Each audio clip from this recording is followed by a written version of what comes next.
Les gars, je stresse trop, genre c'est vraiment trop une vidéo qui me stresse là. Mon dieu, j'ai tellement envie que ce soit bien fait, bien expliqué, mais en même temps j'ai tellement peur des retours. Hello tout le monde, j'espère que vous allez bien. On se retrouve aujourd'hui dans cette nouvelle vidéo. Je voulais vous faire cette vidéo qui me paraît assez importante parce que je trouve qu'on n'en parle pas du tout. En tout cas, j'en ai jamais entendu vraiment parler sur les réseaux sociaux. Et je voulais en parler dans cette vidéo parce que ça me paraît intéressant à entendre pour ceux qui vivent la même chose que moi. Et ce sera un peu comme une thérapie pour moi. Et je pense que faire cette vidéo me fera beaucoup de bien. Je vais parler de la dépendance affective et des relations amoureuses. Je vais partir du tout début de mes relations amoureuses jusqu'à aujourd'hui. Je vais essayer d'être la plus précise. Je pense que je vais me perdre dans les détails de raconter comment moi j'ai vécu la chose. Je vais commencer par raconter le tout début de ma relation amoureuse, ma toute première relation amoureuse. C'était en première, il me semble. J'ai trop peur de me tromper. Non, terminale. J'étais au lycée et donc là j'ai eu mon premier petit copain. Ça s'est très bien passé. On est restés ensemble pendant 1 an et 3 mois. Il me semble que je ne me trompe pas.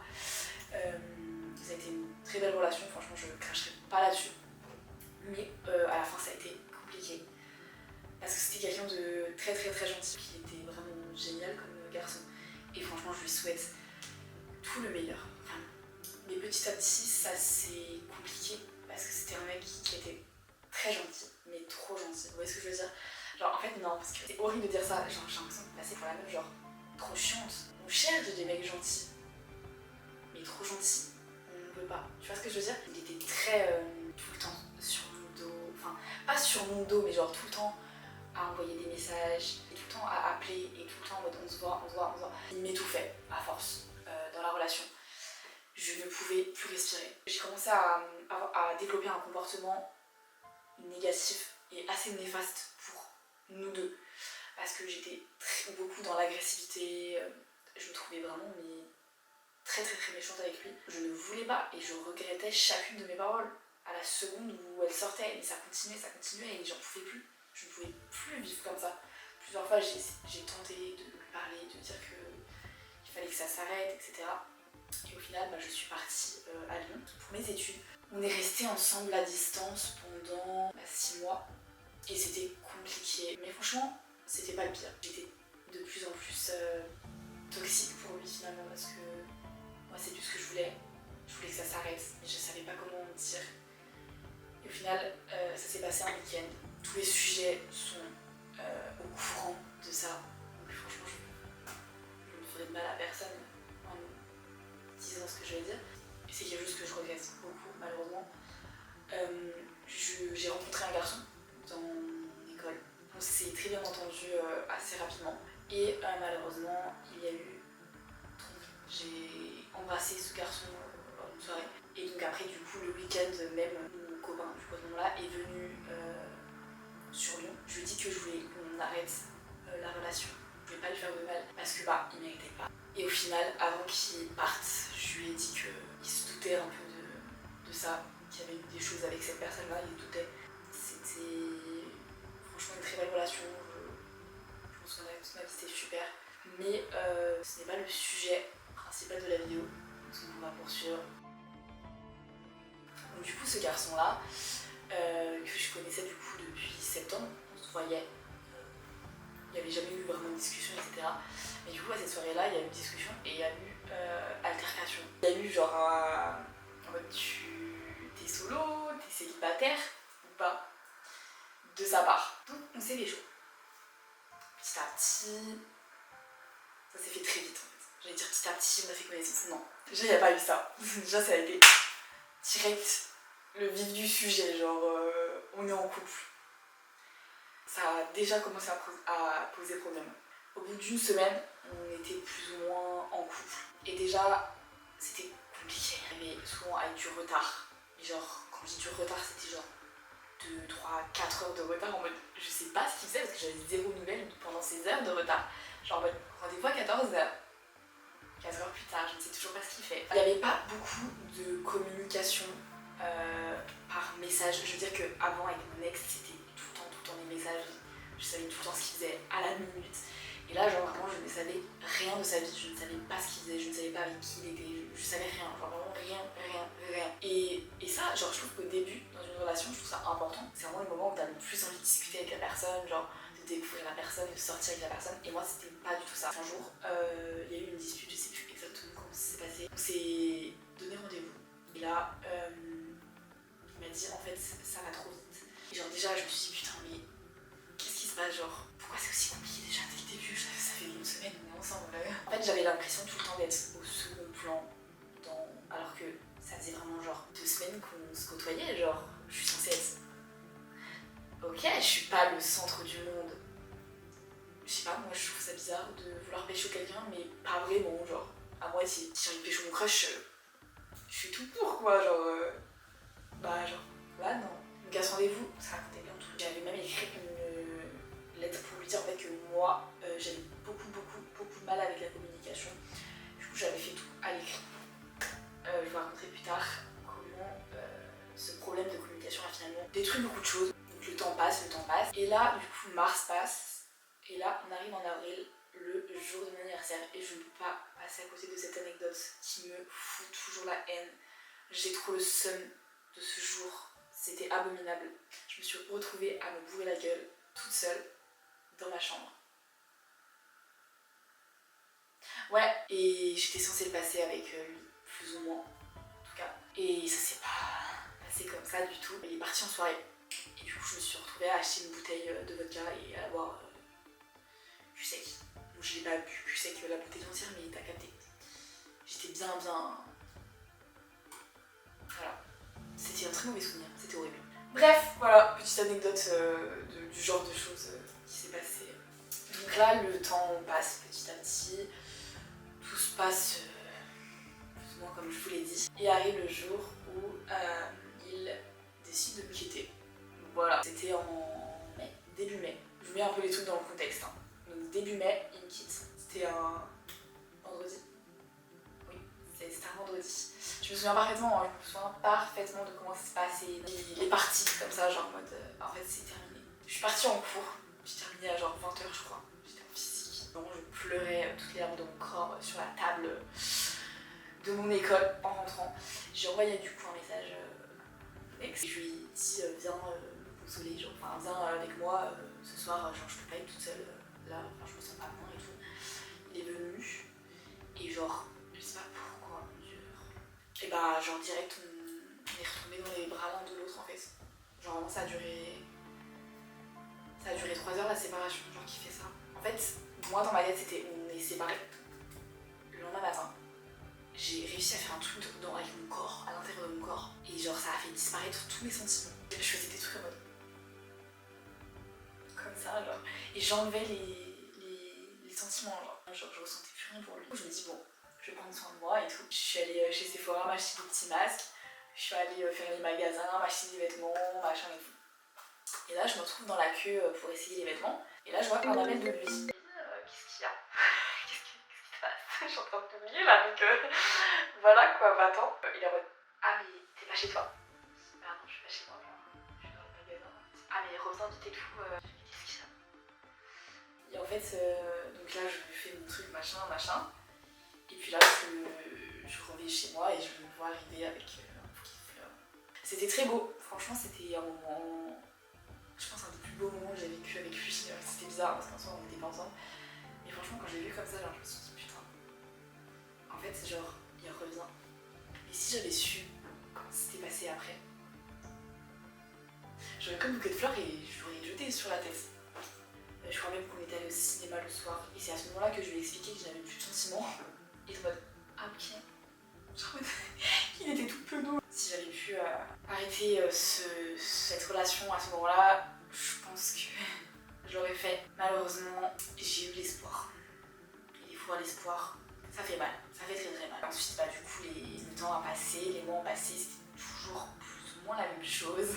Voilà, je me sentais pas forcément très importante à ses yeux. Comme si j'existais pas en fait. J'avoue que passer d'une relation où t'es genre le centre du monde d'une personne à genre t'es vraiment au second plan d'une personne. Donc le temps passe et arrive le moment un petit peu fatidique parce que je dois partir pendant un mois à Paris pour un un stage que je dois réaliser pour obtenir mon BTS. Un stage que j'ai galéré à trouver déjà et vraiment un stage super à France TV Sport, genre vraiment le truc mais super quoi, genre tout le monde était en mode mais trop de chance quoi. J'avais le logement, tout était super. Donc moi ce qui me stresse un peu c'est d'être pas avec lui pendant un mois, ouais, c'est toujours un peu compliqué, genre t'es avec ton copain et tout et genre là bah t'es pas avec, genre tu vas pas le voir pendant un mois. Du coup je voulais bah qu'il vienne au moins pendant quelques jours avec moi. La deuxième semaine il était du coup censé venir et ça s'est jamais fait, tout simplement parce que il m'a quitté une deuxième fois. Même là tout de suite quand je suis en train de vous parler, genre je réalise des trucs et j'ai envie de péter les plombs. De à quel point j'ai été trop bête en fait et trop naïve sur certains points. J'étais juste inquiète comme toute personne peut être inquiète. Et lui il a préféré, il trouvait ça chiant. Du coup il s'est dit bon allez vas-y j'ai trop chié elle à s'inquiéter pour moi. Hein. Donc bah je préfère partir. Je me suis dit putain mais c'est une dinguerie genre. Ça fait très mal genre. Ça fait très mal. En fait l'amour ça fait trop mal. Et on m'avait jamais prévenu que ça c'est aussi mal que ça. L'amour, ça peut être une forme de deuil. Quand tu dois faire une rupture amoureuse, c'est une forme de deuil. Mais c'était pas vraiment deuil parce que je savais que j'allais revoir. Parce qu'on était dans la même école. Donc vraiment je ne supportais plus. Je ne pouvais pas poursuivre ce stage. Je ne pouvais pas poursuivre d'être à Paris toute seule. Donc je suis partie 2 jours plus tard. Je suis revenue à Lyon. Et j'ai poursuivi mon stage malheureusement. Dans mon école. Il y avait du coup mon ex à ce moment-là encore. Je suis revenue, on a discuté, on s'est vu, on se voyait tous les jours, tout le temps et au final il y avait ambiguïté entre nous et au final il y a eu redispute et il m'a requitté. Genre en fait c'était pas genre on était ensemble tu vois. Genre il y avait juste ambiguïté et il m'a dit c'est terminé, je ne veux plus d'ambiguïté, je ne veux plus rien. Vas-y t'inquiète, t'inquiète tu survivras ma belle, tu survivras. Bah il m'a requitté du coup en mode vraiment officiel. Cette fois parce que, pourquoi? Pour les autres autrui, genre autrui, il m'a quitté pour la vie des autres, vraiment. La vie des autres était tellement important pour lui à ce moment-là que voilà, il a préféré quitter les lieux. Mais ça je juge pas, je juge pas. Mais c'est pas grave, franchement c'est pas grave. Après j'ai appris des dingueries, j'ai appris qu'il avait potentiellement côtoyé une fille, il m'avait jamais rien dit, hein. On était en couple du coup, et je ne savais pas. Genre c'est vraiment ma pote qui me l'a dit. Je me dis quoi? Genre toi tu vas boire des verres comme ça avec des meufs en mode tu me dis pas. Et genre ce jour-là j'étais hors de moi. J'ai essayé de péter un peu mais je vous rappelle que la communication pour moi c'est pas mon fort. Du coup il a eu peur et puis bah je sais pas pourquoi mais il est revenu vers moi et puis bah on est ressortis ensemble. Ouais, c'est possible. Ça existe, ce genre de truc. Des vibes, hein. Ouais ça existe. Donc les semaines qui passent, etc. sont je dirais les meilleures semaines que j'ai passées avec lui parce qu'on a plus ou moins emménagé ensemble. Donc là, c'est le stage, machin, tout se passe bien, le stage se termine, on passe en soi des vacances ensemble pendant, je crois, 1 ou 2 semaines, je sais plus exactement. Et là, vient le moment où je dois passer le permis. J'avais une date précise, c'était, je sais plus, le 8 août, un truc comme ça, enfin début août. Je dirais que c'était le paradis avant de tomber aux enfers. Je devais passer mon permis, donc forcément je vais rentrer chez moi. Ma mère voulait que je rentre au moins 1 semaine avant parce que j'avais des heures de conduite. J'essayais de reculer le max et tout parce que bah, je voulais pas partir parce que bah, j'étais trop bien avec mon copain. Donc le temps a passé et j'étais extrêmement inquiète parce qu'il partait en vacances avec tous ses potes dans le sud. Apparemment le truc le plus rassurant qui existe sur terre, ton mec il part avec ses potes dans le sud, tout va bien, genre vraiment t'es grave rassuré, t'es chill. Mais le mec en a rien à foutre, vraiment, il te rassure pas, il te répond pas pendant des heures et des heures, il te répond à 3h du matin. Ouais, non, mais en fait, j'étais là et en fait, bah, j'avais pas mon téléphone. Ouais, fous-toi de ma gueule aussi, j'avais peur, c'est tout. Et je lui en ai fait part, malheureusement, encore une fois, et il m'a quitté. Et cette fois-là, on n'avait aucun moyen de se voir. Ça s'est très mal passé. Il ne voulait pas communiquer. En fait, je me suis dit, mais putain, mais en fait, t'en as rien à foutre à ce point. Genre c'est une dinguerie. Et plus le temps passait, et en fait c'est devenu un enfer, mais je ne pourrais même pas décrire ce qui est arrivé en fait. Je devenais complètement folle. En fait il y avait des appels, il y avait des messages, on coupait pas la communication.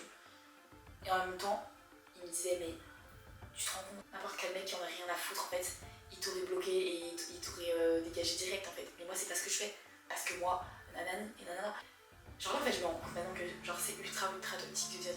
Vraiment le pélo m'a appelé.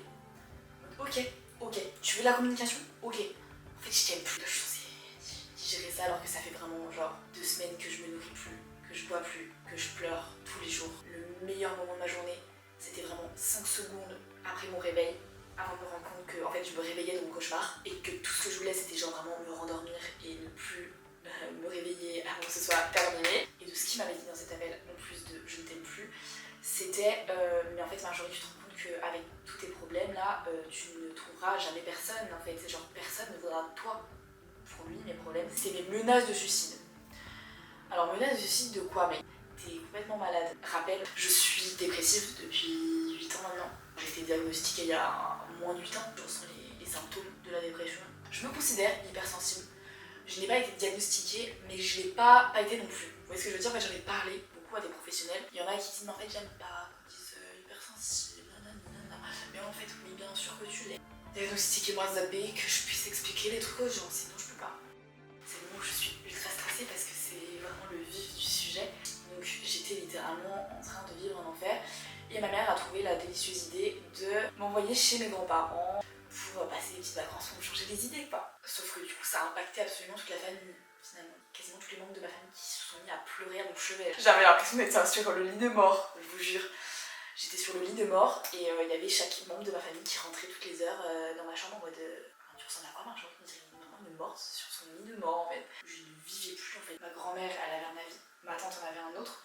Ma grand-mère elle était en mode mais Marjorie, tu sais bien, il a déjà fait ça plusieurs fois, il va revenir, tout va bien se passer. Ma grand-mère elle est très en mode de la vieille époque forcément, donc elle c'est genre un homme pour la vie tu vois. Elle essayait de nous rassurer comme elle pouvait. Ma tante, elle me disait Marjorie, c'est pas un garçon bien pour toi, tu te rends compte de ce qu'il te fait. Je lui faisais dire certains messages, je lui expliquais absolument tout. En fait, moi j'ai toujours tout expliqué objectivement, comment ça se passait, et j'ai jamais expliqué rien dans mon sens, que ça allait genre en mode dans mon sens. Évidemment, parce que je voulais que les gens de ma famille l'aiment. Donc j'étais en mode mais il fait pas exprès, mais c'est pas de sa faute. Mais vous inquiétez pas, en fait, il est pas comme ça en vrai. Genre, je passais juste mon temps à le défendre en pleurant ce qu'il m'avait fait en fait. Je me souviens tellement de ce jour-là, on mangeait lasagne le soir. Je venais d'avoir ce fameux appel. Il y avait ma tante qui a vu que j'étais en appel avec lui. Elle est en mode tu raccroches tout de suite. Non, non, je ne peux pas. Et là, du coup, je descends pour aller manger des petites lasagnes. Je mange une bouchée et là, une envie de vomir de tristesse.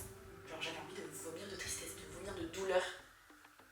Oui, c'est possible. Genre vomir de douleur, c'est possible. J'ai appelé ma mère parce que juste quelques heures avant, j'ai fait une TS. Je pense qu'on ne peut pas dire vraiment sur YouTube. J'ai appelé ma mère en larmes en lui disant ce que j'avais fait. Elle me l'a pas montré, mais je sais qu'elle a eu très peur. Parce que j'ai voulu rappeler ma mère à ce moment-là pour lui dire que j'avais peur. En fait, genre j'arrivais plus rien à manger. Et du coup, ma mère n'a pas répondu. Enfin, j'appelle mon père pour lui dire. Et là, mon père me dit ta mère est en pleurs, il faut que tu me parles à moi, quoi. Ma mère lui avait expliqué entre-temps ce que j'avais fait. Et aussi, elle m'avait dit pendant cet appel que je pouvais me faire hospitaliser. Vraiment, au moment où elle a dit hospitalisation, j'ai dit oui. Oui. Parce que je sais que à ce moment-là, je pouvais me faire aider, tu vois. Et je voulais, en fait, tout ce que je voulais, c'était que ça s'arrête. Vraiment que la douleur juste s'arrête. Une demi-seconde. Genre vraiment une demi-seconde, je demandais rien d'autre. Je voulais juste que toute cette pression, toute cette douleur qui me prenait le corps entier s'arrête. Et elle m'a dit tu prends le train, tu te ramènes tout de suite. On va aux urgences. Le lendemain, ils étaient chez le médecin pour demander qu'est-ce qu'on fait en fait, qu'est-ce qu'on fait de ma fille. Donc le lendemain, j'ai fait mes bagages, machin, je suis allée aux urgences. Dans le train, j'étais en pleurs, mais de A à Z. Et là, qu'est-ce que je reçois? Un appel de mon ex. Et genre là, il m'a hurlé dessus et j'étais en mode, mais en fait, dans ma tête, j'étais en mode, en fait, là, je viens de faire une TS, je suis en train de mourir de l'intérieur, je vais droit aux urgences avec des... Et lui pète un plomb, comme ça, et du coup, je fais, en fait, ok. Il y en avait, mais strictement rien à foutre. J'arrive, mon père vient me chercher, et là, j'ai jamais vu mon père dans cet état-là, genre, en fait, mon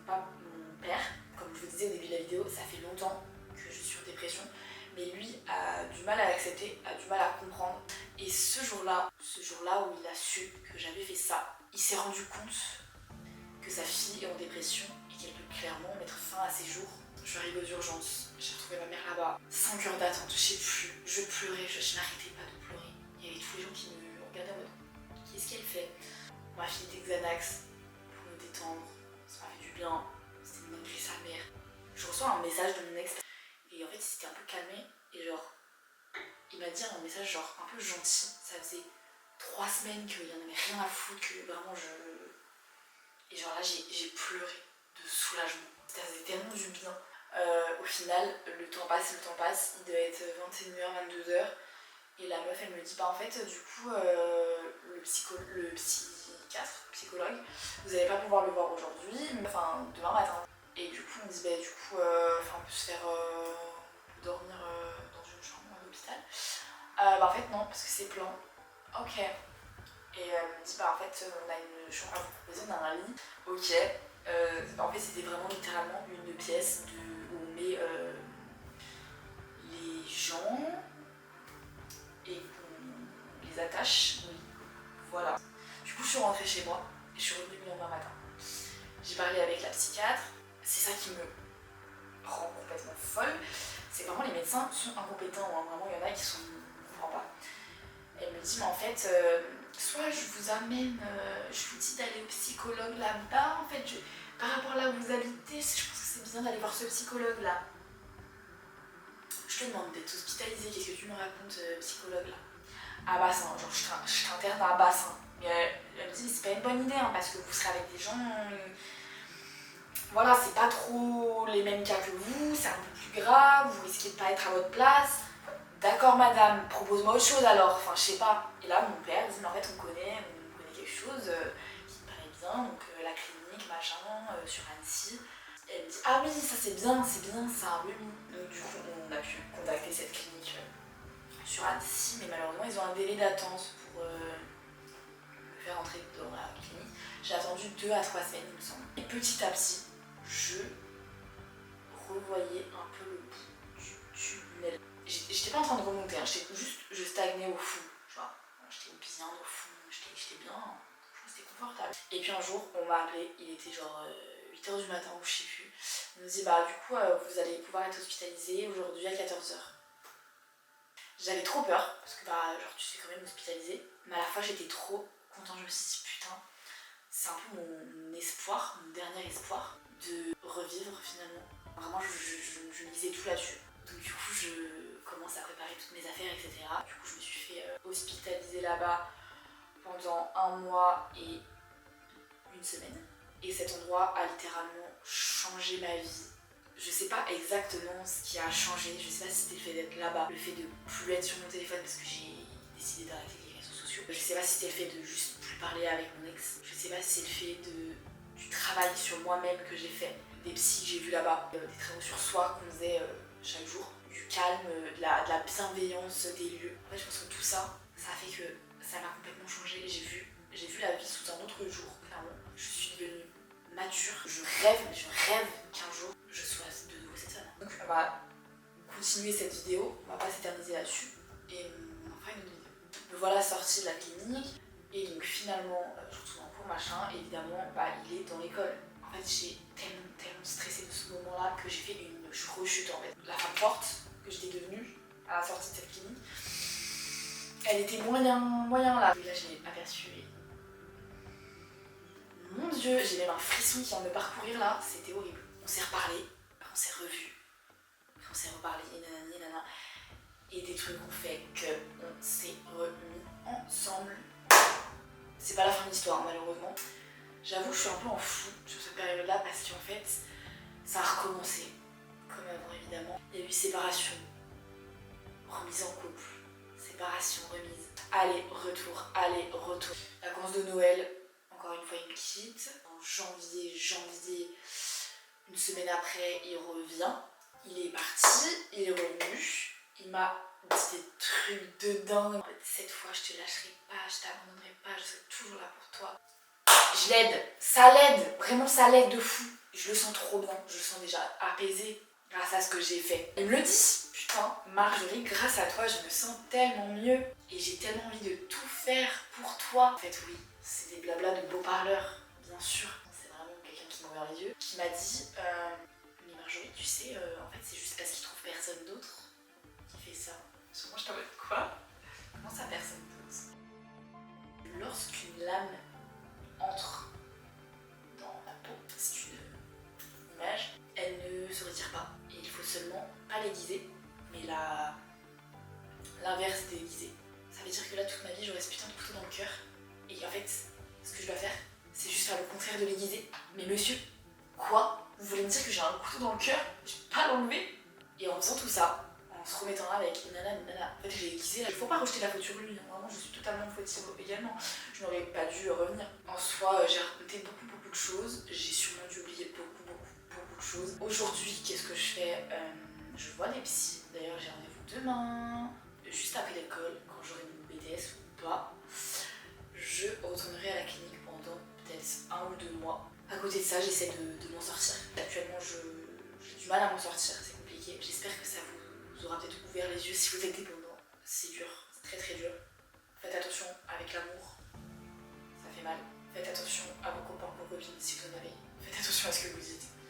Donc voilà, j'espère que vous aurez aimé cette petite vidéo. N'hésitez pas à la liker et à commenter si jamais vous avez des petits trucs à dire et à vous abonner à ma chaîne. Bye.